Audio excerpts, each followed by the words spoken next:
నమస్తే, welcome to RP7 TV news. Pithapuram ప్రజలు జనసేనాని పవన్ కళ్యాణ్ ను గెలిపించాలని కోరుతూ మెగాస్టార్ చిరంజీవి ఓ వీడియోని విడుదల చేశారు. అమ్మ కడుపులో ఆఖరికి పుట్టిన జనానికి మంచి చేయడంలో ముందుంటాడు. తాను బలంగా నమ్మిన సిద్ధాంతం కోసం జీవితాన్ని రాజకీయాలకు అంకితం చేసిన శక్తిశాలి పవన్. ప్రజల కోసం ఆ శక్తిని వినియోగించాలంటే, ఆ గొంతు చట్టసభలో వినిపించాలంటే పిఠాపురం ఓటర్లు జనసేనానిని గెలిపించాలని పిలుపునిచ్చారు.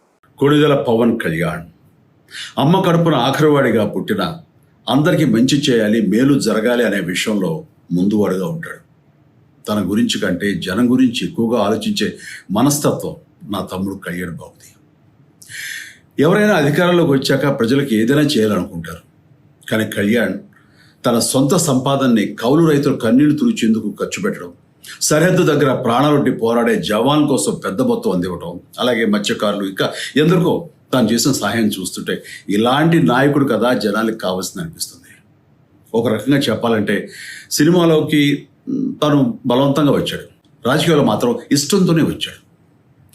ఏ తల్లికైనా తన కొడుకు కష్టపడుతుంటే గుండె తరుక్కుపోతుంది. అలాగే ఏ అన్నకైనా తన తమ్ముడు అనవసరంగా మాటలు పడుతుంటే బాధేస్తుంది. అలా బాధపడుతున్న నా తల్లికి ఈ అన్నయ్యగా ఒక మాట చెప్పాను.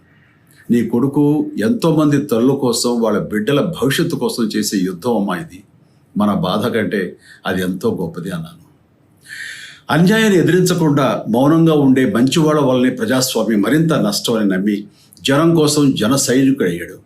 తాను బలంగా నమ్మిన సిద్ధాంతం కోసం తన జీవితం రాజకీయాల్లోకి అంకితం చేసిన శక్తిశాలి పవన్ కళ్యాణ్. ప్రజల కోసం, రాష్ట్ర భవిష్యత్తు కోసం ఆ శక్తిని వినియోగించాలి అంటే చట్టసభలో అతని గొంతు మనం వినాలి. జనమే జయమును నమ్మే జనసేనాని ఏమి చేయగలడో చూడాలంటే మీరు పిఠాపురం ప్రజలు కళ్యాణ్ని గెలిపించాలి. మీకు సేవకుడుగా, సైనికుడుగా అండగా నిలబడతాడు. మీకోసం ఏమైనా సరే కలబడతాడు, మీ కళ నిజం చేస్తాడు. పిఠాపురం వాస్తవ్యులకు మీ చిరంజీవి విన్నపం.